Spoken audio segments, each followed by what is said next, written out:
नमस्कार।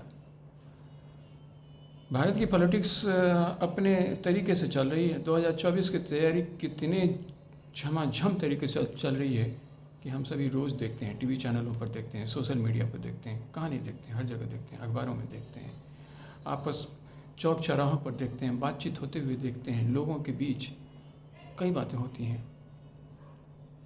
पर क्या बातें होती हैं? अभी जो सबसे ज़्यादा बात हो रही है वो है अपोजिशन पॉलिटिक्स पर। और अपोजिशन पॉलिटिक्स पर क्या बातें हो रही हैं, पर मैं इससे आगे आपसे शेयर करूं अपनी बात। मैं आपसे आग्रह करता हूं कि कृपया मेरे इस चैनल को ज़रूर सब्सक्राइब कर लें, ज़रूर से ज़रूर सब्सक्राइब कर लें। इससे मेरी ताकत बढ़ती है। आप इसमें मेरी मदद करें।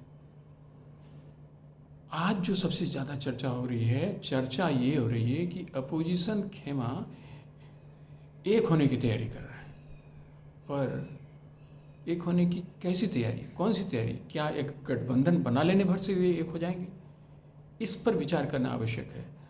और अभी तो लोग इसी स्टेज पर हैं कि गठबंधन तो बने, और गठबंधन बने, पर क्या ये हम लोगों ने सोचा है, क्या इन लोगों ने सोचा है जो लोग गठबंधन बनाना चाहते हैं कि इनका आपस में वो एकीकरण का या ग्लो, इनका ग्लो क्या है, गोंद वैसा क्या है जो इन्हें चिपका ले, आपस में एक साथ कर ले? वो जो ग्लू पॉइंट है जिससे ये आपस में एक हो जाएं, सभी तरह के मतभेदों को छोड़कर, वो क्या हो सकता है? जो हम लोगों को समझ में आ रहा है और जो आम लोगों को समझ में आ रहा है वो एक ही है, और वह है मोदी जी का विरोध। ठीक है, मोदी जी का विरोध तो होगा, चूँकि अपोजिशन खेमा तो मोदी जी का ही विरोध करेगी ना, प्रधानमंत्री तो वही हैं। अब ऐसे में वो कितनी ताकतवर है? ग्लोइंग पॉइंट अगर मोदी जी हैं तो मोदी जी के खिलाफ एक बेहतर मोदी खड़ा करना होगा। एक बेहतर मोदी जो मोदी से बेहतर हो, जिसकी छवि मोदी से बेहतर हो, जिसकी ताकत मोदी से बेहतर हो, जिसकी लोगों के बीच जो पैठ है वो मोदी से बेहतर हो। अब इसी खोज में हैं ये लोग, और जब इस खोज में हैं तो वैसे में अब हम क्या देखते हैं, अलग अलग लोग अलग अलग जगहों पर, अलग अलग पार्टियां पावरफुल हैं। तो क्या वो इतने पावरफुल हैं कि 543 सीटों में वो आधी सीट से ज़्यादा निकाल के ले जाए? अब हम चर्चा करते हैं।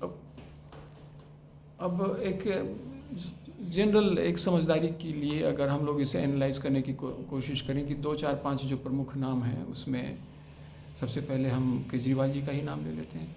केजरीवाल जी केंद्र की के जड़ में बैठे हैं, मतलब दिल्ली में बैठे हैं, और दिल्ली में उनका भी शासन है, मोदी जी का शासन है। मोदी जी का भी शासन तो दिल्ली में और दिल्ली से ही चलता है, पर दिल्ली में तो एक और शासन चलता है केजरीवाल जी का। और केजरीवाल जी जिस तरह से अपने पंख पसार रहे हैं, उसमें एक छोटे से राज्य से, जो अब उसे राज्य तो चलिए हम लोग कहते ही हैं इसलिए कि वो राज्य है ही, वो यूनियन टेरिटरी है, उसे राज्य का दर्जा मिला हुआ है। तो वहाँ से निकल करके एक राज्य पर पकड़ बना लेना, और ज़बरदस्त पकड़ बना लेना, तो वहाँ भी इनके मुख्यमंत्री हैं, यहाँ उनकी पकड़ है। और ये तो हुई वहाँ, उससे ज़्यादा वो दूसरे क्षेत्रों में भी जो जिस तरह से वो आगे बढ़ रहे हैं, उसके प्रभाव को कमतर करके नहीं आंका जा सकता है। भले ही कहने वाले कुछ भी कहें, वो कई दूसरे राज्यों में भी उनकी पैठ हो चुकी है, हो रही है। उनके नाम की भी प्रधानमंत्री पद के लिए चर्चाएं चलेंगी और होंगी। क्या उनकी इतनी हैसियत हुई है कि वो प्रधानमंत्री जी को बीट कर सकें, आउट स्मार्ट कर सकें? हैसियत के विषय में मैं नहीं कह सकता, परंतु ताकत की जहाँ तक बात है, तो दो एक राज्यों में सत्ता हो जाने से ज़्यादा से ज़्यादा 10 12 15 सीटें आ जाने से, या अगर मान भी लिया जाए 20 सीट भी अगर उन्हें आ जाता है, मान लिया जाए कि दिल्ली की सारी सीटें वही ले जाते हैं, पंजाब की सारी सीटें वही ले जाते हैं, कुछ 2-1 जगहों से और भी ले जाते हैं, तो भी तो 20-22 सीटों से या 25 सीट से ज़्यादा तो हम उम्मीद नहीं करते हैं कि वो ले आ पाएंगे।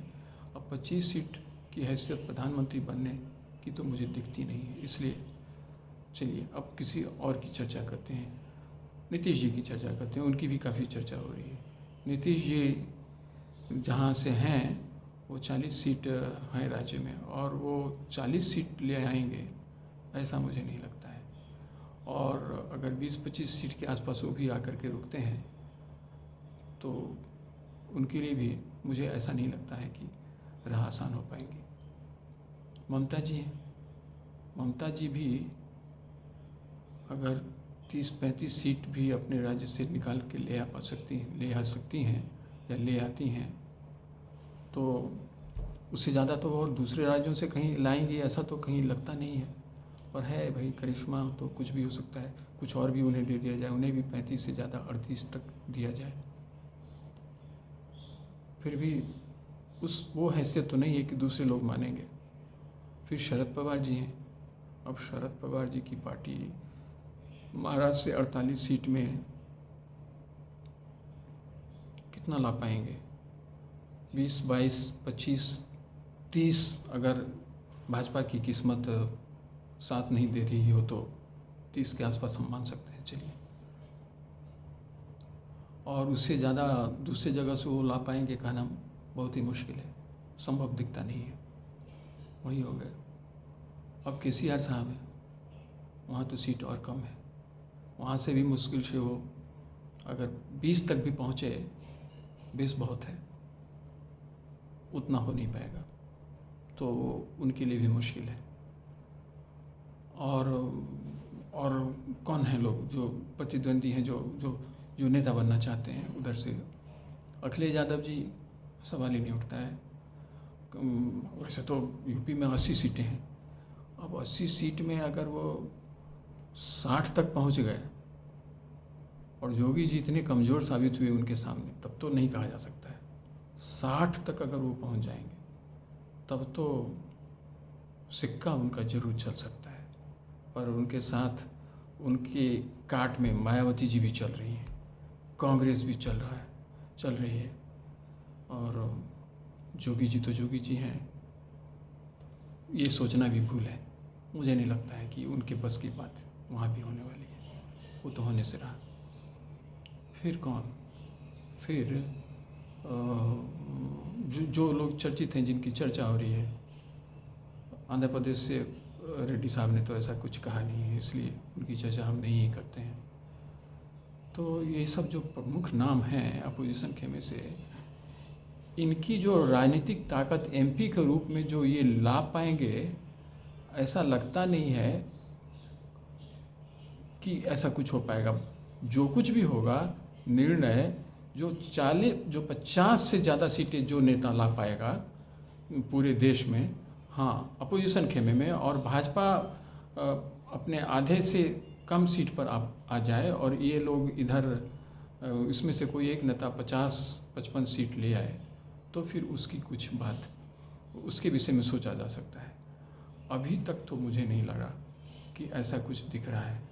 और अगर दक्षिण के राज्यों के में अगर हम चलते हैं तो वैसे भी वहाँ इतनी सीटें तो है नहीं कि कोई आदमी वहाँ से कोई 60 सीट ला पाएगा, क्योंकि वहाँ भी जो भी नेता, चाहे एमके स्टालिन हो, चाहे केरल के चीफ मिनिस्टर हों, वो तो वैसे भी मुश्किल है वहाँ से।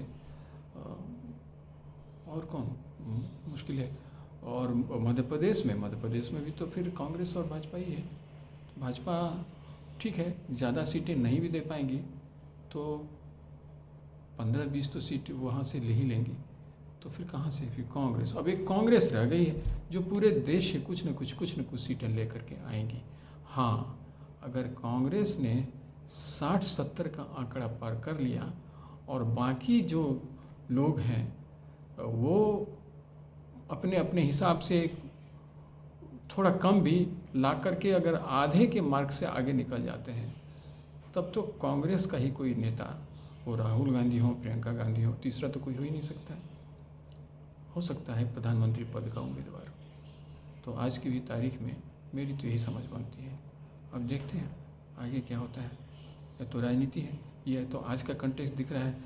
24 का चुनाव आते आते कंटेक्स्ट बदलेंगे, परिप्रेक्ष्य बदलेंगे, बातें भी बदलेंगी, तो हमारे आकलन भी बदलेंगे। देखते हैं। Please subscribe my channel, like my channel and share my channel. धन्यवाद। जय हिंद।